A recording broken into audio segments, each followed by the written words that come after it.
Hey everybody, welcome back to Pick of the Week. This time I'm featuring the self-titled debut album by Malibu Ken on Rhymesayers Entertainment from 2019. Now, if you didn't already know, Malibu Ken is the collaboration between hip-hop artist Aesop Rock and instrumentalist Tobacco, and together they make such a great pair. But this album actually dates all the way back to 2007, and that's when Tobacco with his band Black Moth Super Rainbow opened for Aesop Rock on his US tour.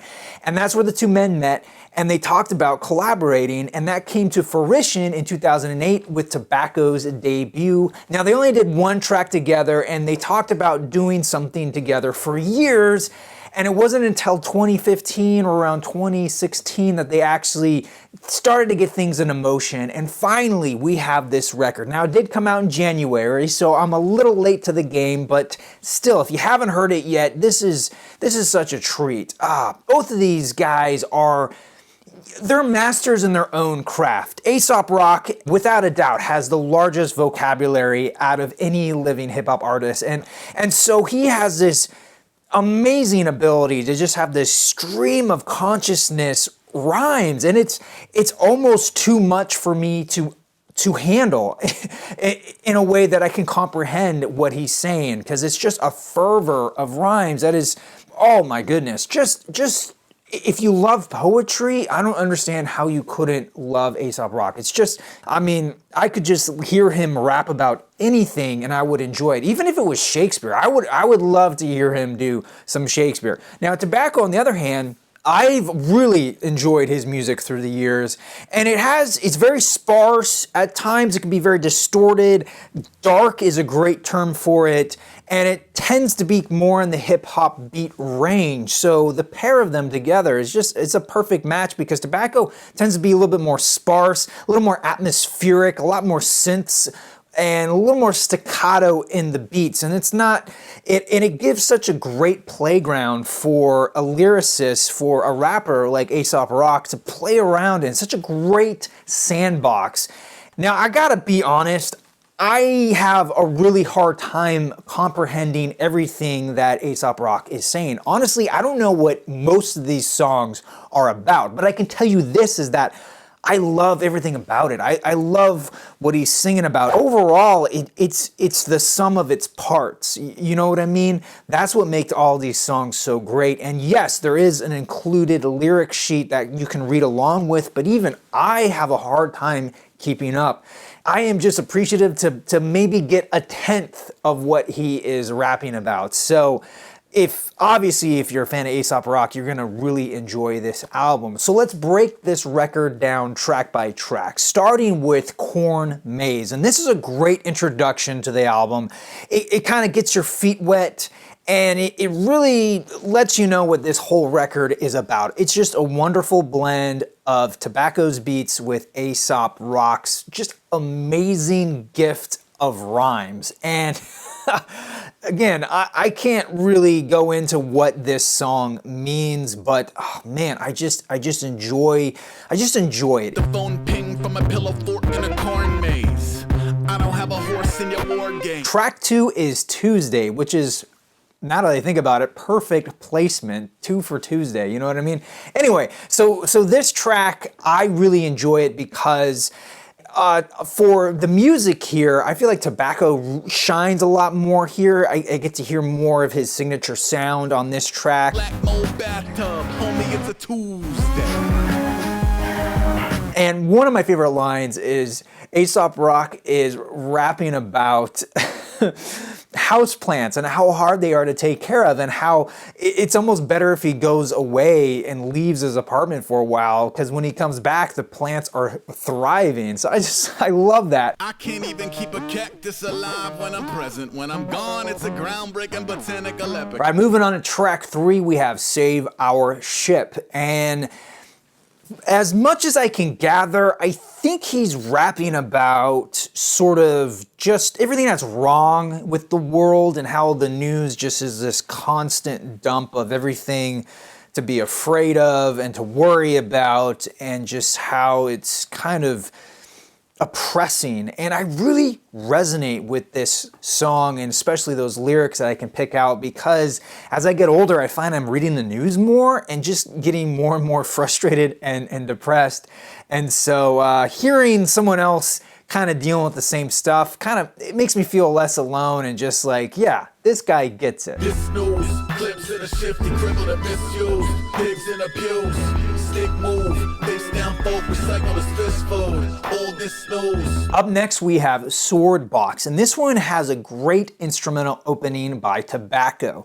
Now later on during the chorus, you can really hear this lovely sequencer piece that Tobacco put together, and it really shines here, and it helps to underscore Aesop Rock's vocals throughout this piece. And for my next trick, I'll make a dollar bill, climb up on your wallet, disappear and reappear inside my pocket. Now, as the song ends, it slowly dissolves into decay, and I really love this because as it sort of falls apart, it sort of gets almost like silly putty or like Play-Doh, like you just kind of, or more like gack, like it's just slime, right? You just keep pulling it apart and pulling it apart, and it just starts to less and less resemble the way it began. And part of that is these distortions that keep being applied to Aesop Rock's vocals, and I really like that, and I wish there was a bit more of that throughout the record. However, in an interview that I read, Tobacco said that he kind of went on an earlier versions, went a little too overboard on distorting Aesop Rock's vocals to the point where it started sounding too demonic, so he had to back off of that a bit. And you know, in this case, I have to trust him, and I think a lot of what makes Aesop Rock great is his unique vocals, and if you strip too much of that away, I guess, yeah, that wouldn't be a good thing. But at least enjoy it in the small little bits that we get on this song.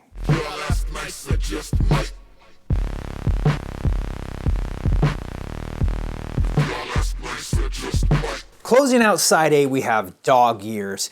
And again, I am just constantly reminded of how brilliant Aesop Rock is with his lyrics. I mean, I can't really keep up, and I don't understand what this song is about, but I love it. I love it. And here during the chorus, we get more of that Tobacco style singing, and it's this kind of whisper, creepy voice with a lot of distortion. And what's interesting is that whatever Tobacco is saying here, if that's even him or someone he sampled, it's not included in the lyrics, so I don't know what it is, which just adds to the mystery of it. It's almost like it's more atmospheric than actual words, and it's sort of ghost-like, and I love that feeling of it.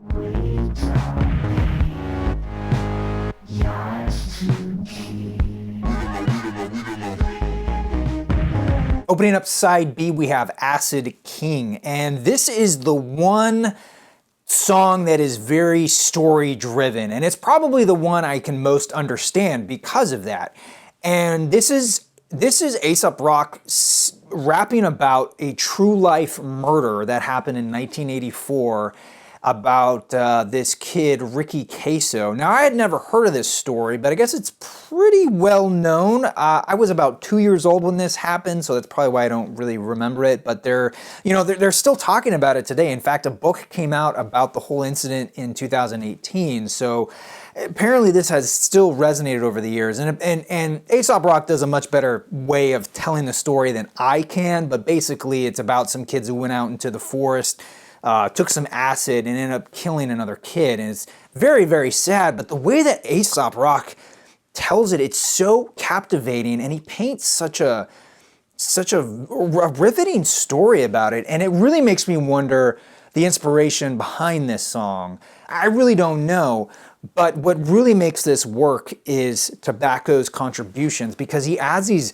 wonderful 80s inspired synth flourishes throughout this song that really help Aesop Rock's storytelling. And my goodness, this is, if you only listen to one song off this album, I highly recommend checking this one out. Focus on the environment and how I couldn't listen to Lucifer at his client, it would flake. Pale moon, pale horse, howling death and LSD to make it mean more than it meant. Up next, we have Suicide Big Gulp. And this took me a little bit to realize what he's talking about, but the title refers to when you mix a bunch of different soda flavors in one cup.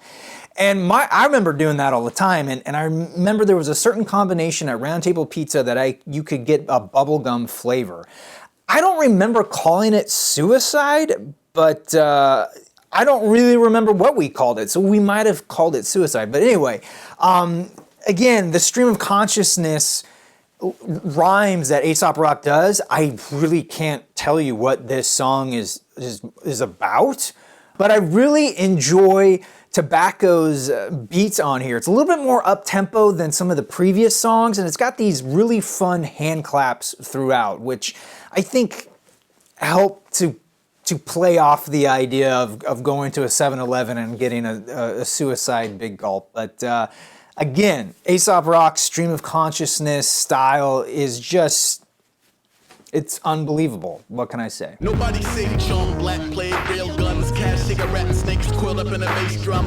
Dug graves with over the hill, skate punks, failures and blinks in the brain trust. Hey up, hey. Up next, we have 1 + 1 = 13. And honestly, again, I can't tell you what this song is about, but one of my favorite lines I was actually able to pick up on is Aesop Rock says, "I'm a vacationing Brady with a tiki." I'm a vacationing Brady with a tiki surfs up. And of course, you know, I love tikis, but man, that was such a great Brady Bunch episode. I totally remember it back in the day. And a lot of what Aesop Rock references, I feel like we had a very similar childhood, at least popular culture, what we consumed.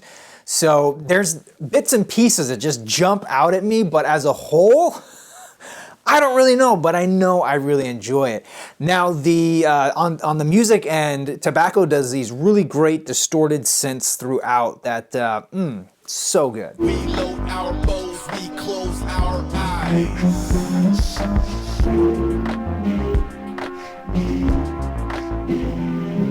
Track 4 is Churro, and no, this isn't about that delightful Mexican dessert. This is actually about a pair of bald eagles that were living in Pittsburgh, and there was a webcam trained on them, and it went viral when they caught a cat and ate it live on the webcam back in 2016. Now, I didn't know about this. Somehow that totally missed my radar, but it obviously made an impression on Aesop Rock, and then he decided to make a whole song about that incident.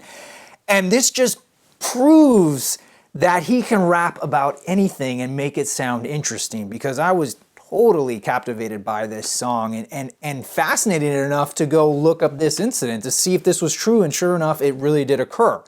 So, man, the guy's a genius. We overlook the fact that, wow, sometimes a cat will eat a bird, sometimes a bird will eat a cat like it's a fucking churro. Closing the record, we have Purple Moss, and it opens with some great instrumental synths by Tobacco.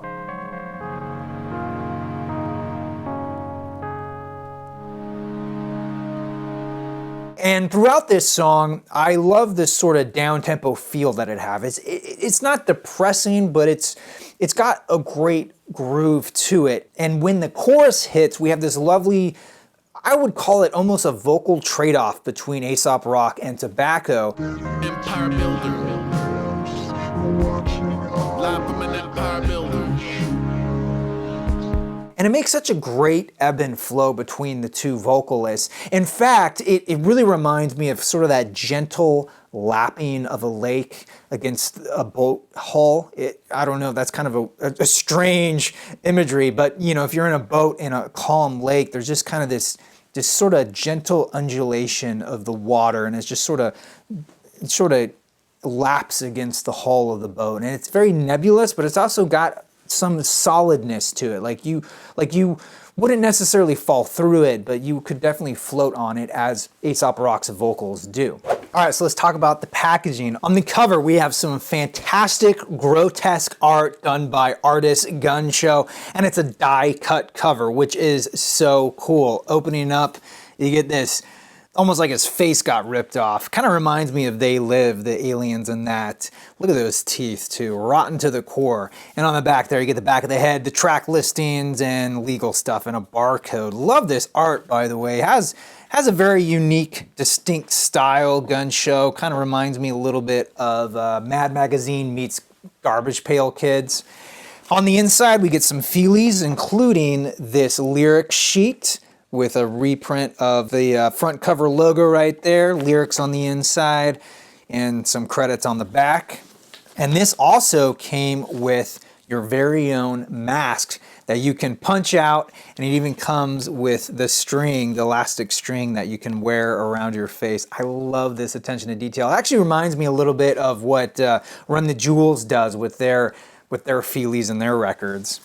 And speaking of records, here is the record itself. It came in a lovely polylined paper sleeve, and it's on this very striking blue vinyl. Here is side A, love that eyeball art, and there's side B with even more eyeball art. So cool. And lastly, it does come with a digital download code. All right, everybody, this has been the self-titled album by Malibu Ken, and what can I say? It's just a beautiful marriage of two very distinct artists. They just kind of fit so well on top of each other. Two different levels that are parallel. They're just running along the same, and where they end up is this fantastic record. So with that, I want to thank you all so much for watching. Be sure to leave me a comment down below. Let me know what you think of this album. Until then, I'm your Vinyl Geek, and I'll catch you on the flip side.